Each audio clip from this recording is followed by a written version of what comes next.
À cette époque, grâce à la protection de Tierno Hamutuba, de très nombreux peuls du Fakala avaient fini par rejoindre Bandiagara. La plupart d'entre eux fréquentaient régulièrement la maison d'Anta. Celle-ci, qui résidait auparavant dans le Tenangu, ignorait tout du sauvetage d'Empaté et croyait qu'il avait été tué avec tous les siens. Un jour, une griotte du Fakala réfugiée à Bandiagara vint lui rendre visite. Au cours de la conversation, elle lui déclara: ton neveu Empaté est à Bandiagara. Empaté? Ce n'est pas possible. Il est mort. Non, il est vivant. Si tu ne me crois pas, renseigne-toi auprès de Mamadou Tané, l'homme de confiance de tous les réfugiés du Fakala. Anta fit appeler ce dernier. Ce qu'on m'a dit est-il vrai? Lui demanda-t-elle. Oui, Empaté est bien vivant.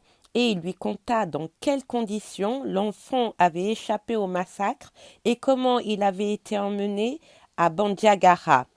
Nous avions reçu l'ordre, ajouta-t-il, de le camoufler chez Alamadio et de veiller à ce qu'il vive dans le plus strict anonymat.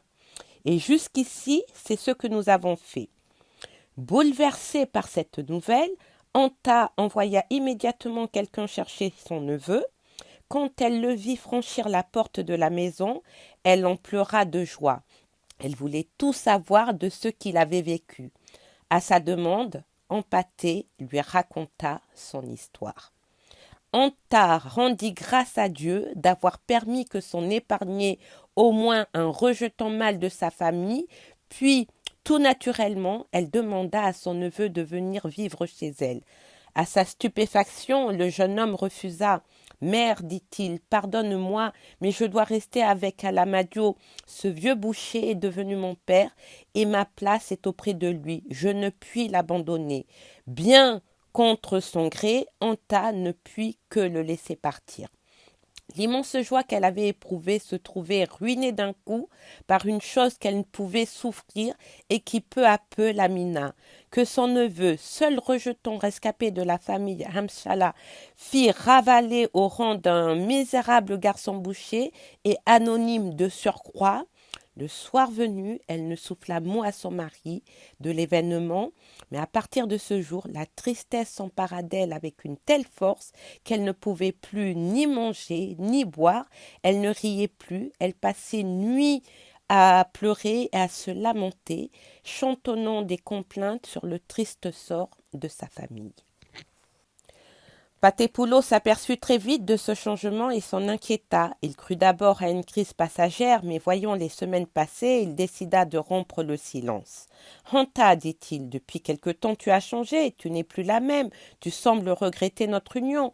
Pourtant, j'appartiens à une lignée aussi pure que la tienne, le roi m'honore de son amitié et de sa confiance, je ne suis pas n'importe qui à Bandiagara, sur le plan matériel je suis bien nanti, tu as 1000 bovins à ta disposition et je gère 20 000 têtes du cheptel royal. Eh bien, toute ma fortune est à ta discrétion, fais-en ce qui te plaira. Sois heureuse, rends-moi heureux et épargne-moi d'entendre mes rivaux gouailler méchamment.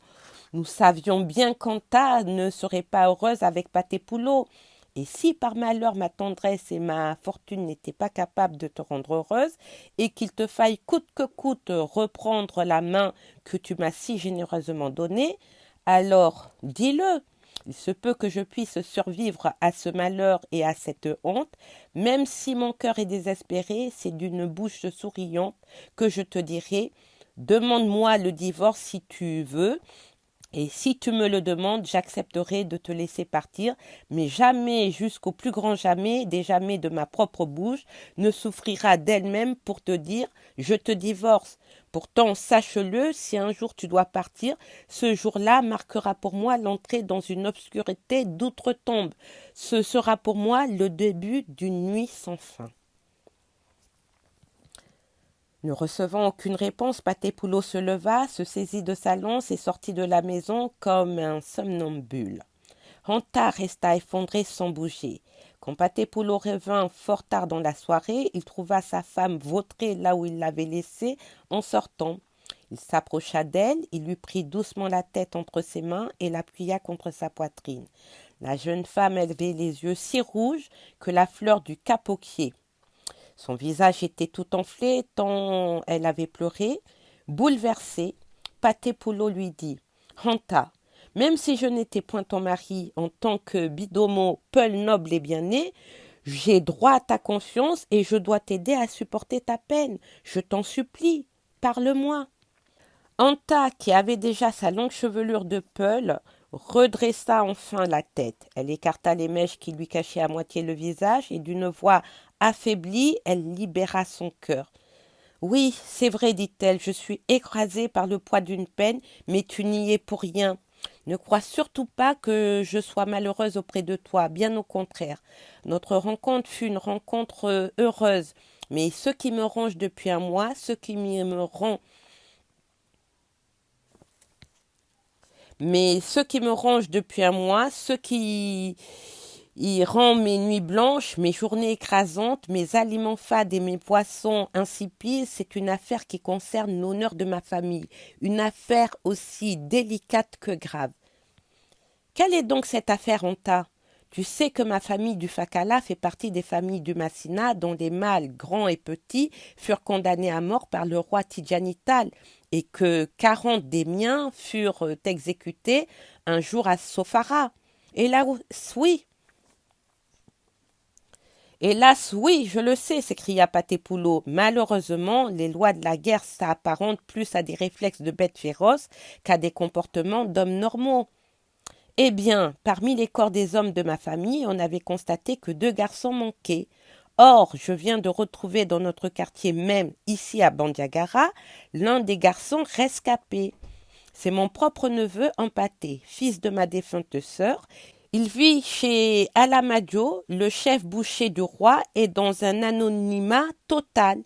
Nul ne sait qui il est. Ce qui me met au désespoir, c'est de voir un descendant des Hamshala, un espoir de mon pays et de ma famille, vivre sans nom dans la promiscuité avalissante d'une boucherie. Depuis presque un mois, je lutte pour me faire à cette idée, mais je n'y parviens pas. J'hésitais à t'en parler, car je ne voulais pas qu'un malentendu ou un sujet de mésentente s'installe entre le roi, Tidjani et toi, mais puisque tu tiens à connaître ma peine, je te dirai tout. La vérité, c'est que je ne peux plus supporter cette situation. Alors voici ce que j'ai décidé. Quoi qu'il puisse en résulter, je te demande d'amener mon neveu Empaté chez le roi Tidjani et de lui révéler sa vraie identité afin que tout le monde sache qui il est. Tu prieras le roi de ta part ou de la mienne, comme tu voudras, d'accorder la vie sauve à mon neveu. S'il refuse, tu lui demanderas de faire exécuter Empaté immédiatement afin que son âme aille rejoindre sans attendre celle de ses pères qui l'ont précédé dans notre monde, ou peut-être il ne sera pas plus mal qu'ici. Patepulo regarda sa femme fixement, son visage sembla se figer, il se mit à suer à grosses gouttes. « Sais-tu à quoi tu exposes ton neveu ?» lui dit-il.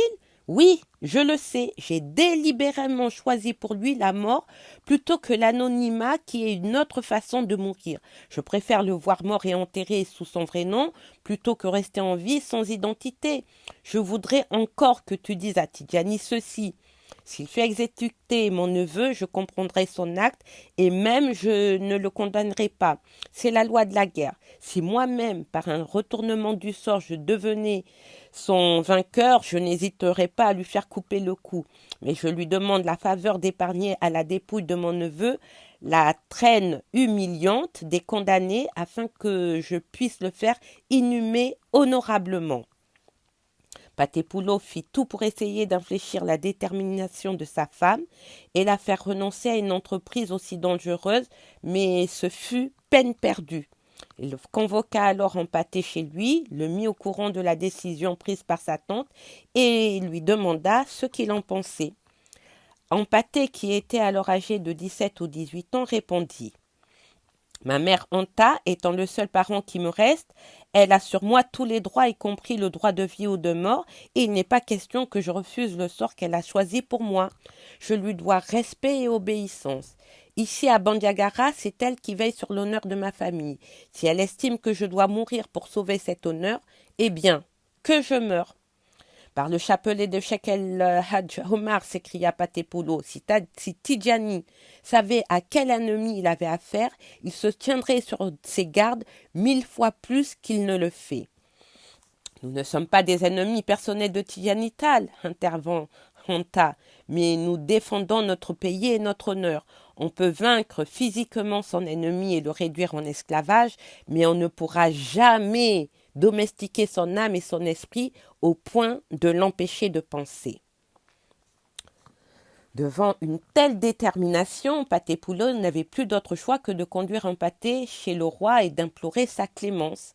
Il choisit pour cela un vendredi, jour saint de l'islam, où Tidjani avait coutume de dispenser beaucoup de bienfaits et d'accorder des grâces. Le vendredi suivant, après avoir assisté à la grande prière commune à la mosquée, Patepolo et Hampâté, suivis de Balewel, qui avait décidé de partager en tout le sort d'Hampâté, se dirigèrent vers le palais. Patepolo figurait au nombre très restreint des notables qui pouvaient à toute heure de la journée ou de la nuit pénétrer dans le palais royal. Il lui suffisait de donner aux gardes le mot de passe du moment. Grâce à ce sésame, les 3 compagnons franchirent sans encombre 3 vestibules bien gardés, puis allèrent attendre au pied de l'escalier qui donnait accès aux appartements privés du roi, au premier étage. Un peu plus tard, Tidjani revint de la mosquée où il s'était attardé. Dès qu'il aperçut Patepolo, son visage s'éclaira d'un grand sourire. « Ah, voilà mon père Paté, puisse ce vendredi être un jour porte-bonheur pour nous tous. » « Que Dieu t'entende, ô Tidjani, fils d'Amoudou, fils de Seydou Tal, répliqua Patepolo. Tidjani avait coulé un regard rapide et inquisiteur vers Hampâté et Balewel. « Qu'est-ce qui t'amène chez moi, père Paté ?» demanda-t-il. « Je parie que tu viens me présenter ces 2 beaux jeunes gens. » Il se dirigea vers l'escalier. « Oui, je viens te présenter et plaider la cause de l'un d'eux, celui qui se nomme Hampâté.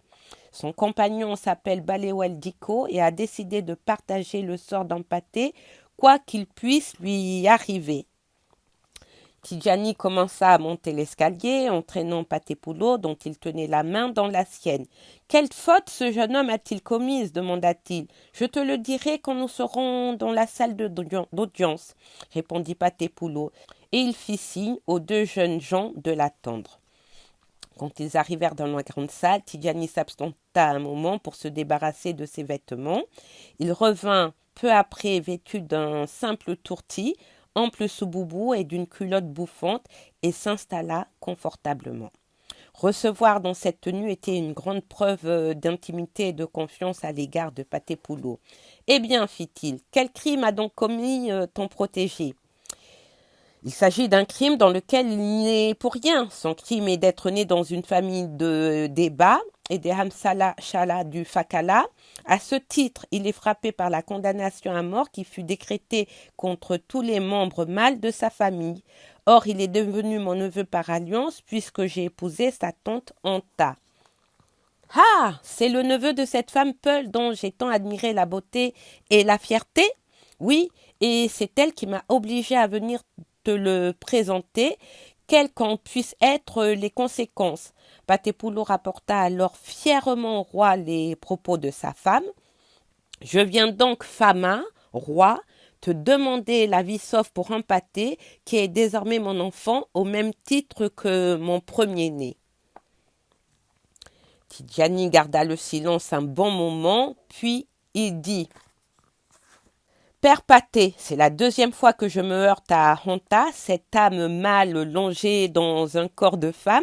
Tu lui diras que je l'adopte moi-même comme une tante, d'abord parce qu'elle est ton épouse et aussi parce que j'aime ceux qui ont le sens et le culte de l'honneur. Quant à Hampâté, je le considère comme une tentation que Dieu a placée sur mon chemin pour voir jusqu'où pouvait aller ma vengeance. Si les centaines d'ennemis exécutés à Sofara, Fatoma et Kona n'ont pas vengé la mort de mon père El Hadj Omar, ce n'est certes pas la mort supplémentaire de ce jeune homme qui la vengera. Mon cher père Paté, sois rassuré. J'accepte ta demande et fais publiquement empâter grâce de sa vie. Mais, ajouta-t-il en souriant, je dois te révéler une chose.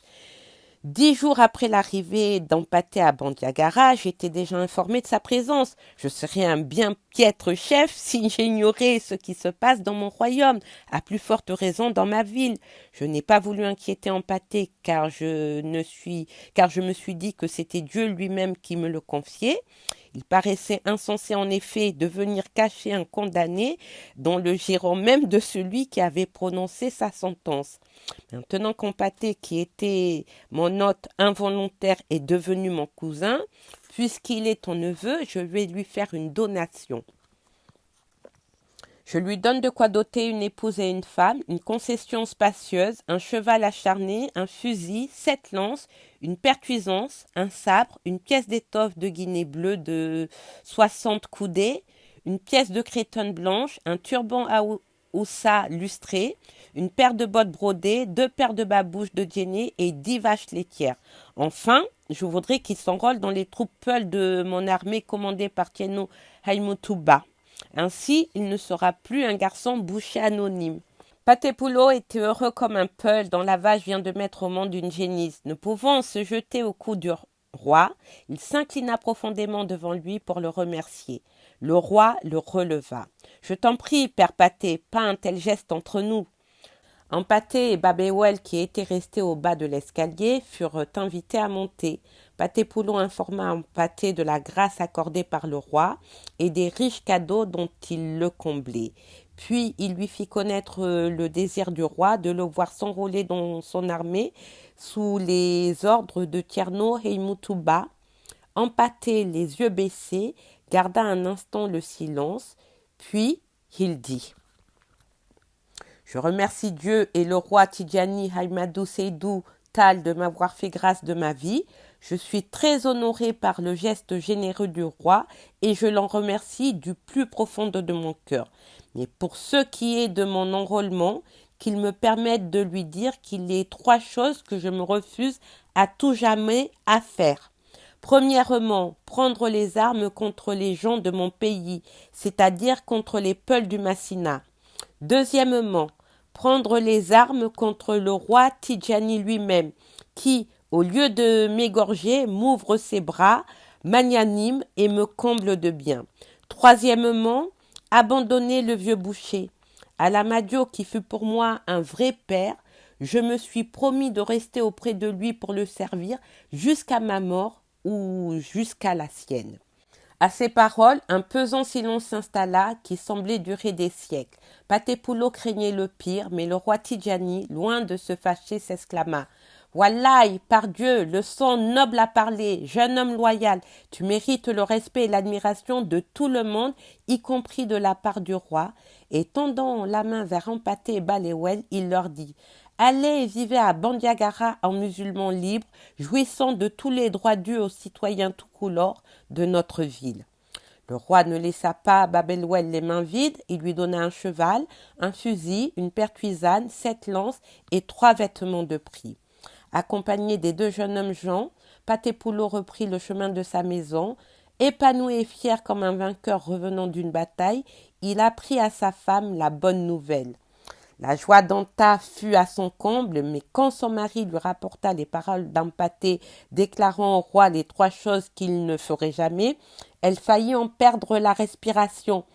L'idée que son neveu allait continuer à faire le garçon boucher chez Alamadio la suffoqua. Elle mit du temps à se ressaisir, mais finalement, elle réfléchit et dit: Certes, il est plus honteux d'être ingrat que d'être garçon boucher. Elle se tourna vers Empaté. Va, lui dit-elle, retourne chez Alamadio, serre-le, je l'accepte. Mon âme en pleurera chaque jour de dépit, mais ma raison séchera les larmes que l'orgueil familial me fera verser. Quand c'est l'honneur qui fait accepter un sacrifice, celui-ci devient sublime. Tu choisis de vivre dans une obscurité opaque alors qu'un soleil grand et radieux s'offre à répandre sa lumière sur toi. Puisse le Seigneur tenir compte de ta conduite et faire sortir de toi des fils qui rehausseront ton nom. Ici se terminait le récit de Niélé. La suite est reconstituée d'après les récits transcrits dans la famille par les principaux acteurs ou témoins de cette histoire, particulièrement Balewel Diko. Toujours flanqué de son fidèle compagnon, Empaté continua donc de vivre auprès du vieux boucher Alamadio. Peu après sa réhabilitation, il fonda à Bandiagoura la première association, Walde Hampel, des jeunes gens Peul originaires du Massina, mais par la suite, grâce aux encouragements du roi qui avait vu d'un fort bon œil cette initiative, sa Walde s'élargit à des garçons de diverses origines. Cette association jouera d'ailleurs beaucoup plus tard un rôle important dans la politique Pulo-Tukulor de Bandiagara, dans la mesure où elle favorisera les bonnes relations préconisées par le roi entre les Tukulor et les Peuls du Massina.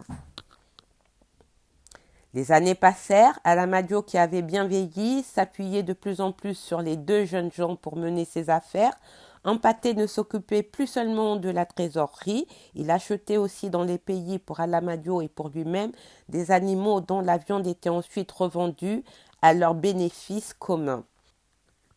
Dès que les Peuls du Fakala, qui étaient pour la plupart éleveurs, apprirent que l'héritier du Hamshala était hors du danger, ils commencèrent, pour l'aider, à lui envoyer des animaux de boucherie. Au fil des années, Empaté devint un intermédiaire sûr entre les éleveurs d'une partie du pays de la boucle du Niger et les marchands de bétail de Bandiagara. Il tira de ses diverses activités un revenu confortable qu'il utilisait en grande partie pour acheter des captifs malheureux, surtout des enfants, en vue de les libérer ou d'améliorer leur sort. Il agissait ainsi à la fois par bonté naturelle et par devoir religieux pour se conformer à l'injonction et à l'exemple du prophète Mohammed lui-même. Au cours de sa vie, Empaté racheta 15 captifs et il en a franchi 6, les 9 autres s'étant toujours refusés à le quitter. Il les traitait plutôt comme ses enfants adoptifs que comme des serviteurs. Parmi eux, il en était 2 qu'il avait sauvés des maîtres cruels et qu'il chérissait tout particulièrement, Baïdéri et Niélé d'Imbélé.